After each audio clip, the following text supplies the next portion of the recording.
நம்ம வீட்டு பிள்ளைகள் இன்னொரு சிக்கல் பண்ணுங்க, இந்த மாடர்ன் பேரண்டிங்கிற பேர்ல பிள்ளைகளுக்கு கஷ்டம் தெரியாமல் வளர்க்கணும். உருப்படாது. நான் சொல்றேன், பிள்ளைகளுக்கு நீங்கள் கஷ்டத்தை காட்டணும்.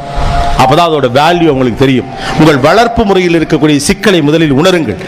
கஷ்டம்னாவே என்னன்னு அந்த பிள்ளைக்கு நீங்க காட்டலைன்னா அந்த பிள்ளை அப்புறம் பொறுப்பு இல்லாம இருக்கான். எப்படி பொறுப்பா இருப்பான்? ஐ எம் கம்ஃபர்டபிள், நான் கேட்பது கிடைக்கிறது, கேட்பதற்கு முன்னாலேயே கிடைக்கிறது, சந்தோஷம், மகிழ்ச்சி, நல்லா இருங்க, ஆசம் அப்படின்னு போக வேண்டியது. அப்புறம் நீங்க என்ன நினைக்கிறீங்க? பிள்ளை பொறுப்பு இல்லாம இருக்கு, எப்படி பொறுப்பா இருப்பான்? இப்படித்தான் இந்த பணம் வருகிறது என்று தெரியாத ஒரு பிள்ளை எப்படி பொறுப்பாக இருக்க முடியும்?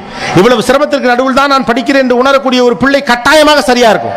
ஆனா நாம நினைக்கிறோம் நம்ம பிள்ளை மனம் வருந்தக்கூடாது, கஷ்டப்பட்டு மனம் வருந்தட்டும். அந்த பிள்ளை உங்க வீட்டுக்குள்ளே கடைசி வரைக்கும் வாழ போறது இல்லை. உங்களோட ஃப்ரிட்ஜில் வச்சு வளர்க்கல, இந்த சமூகத்துக்குள்ள தானே கொண்டு வர போறீங்க. எல்லா மன வருத்தங்களையும் சந்திக்கட்டும். அந்த வயசு வர்றப்ப உங்களுக்கு அதை புரிய வைங்க. எந்த கஷ்டத்துக்கு நடுவில் இந்த வாழ்க்கை நடக்குதுன்னு பிள்ளைகளுக்கு நீங்களால புரிய வைக்க முடியாம போனா அந்த பிள்ளைகளால உணரவே முடியாது. அதை பண்றது இல்ல, பொறுப்பா இல்லான்னு சொல்றீங்க. எப்படி பொறுப்பா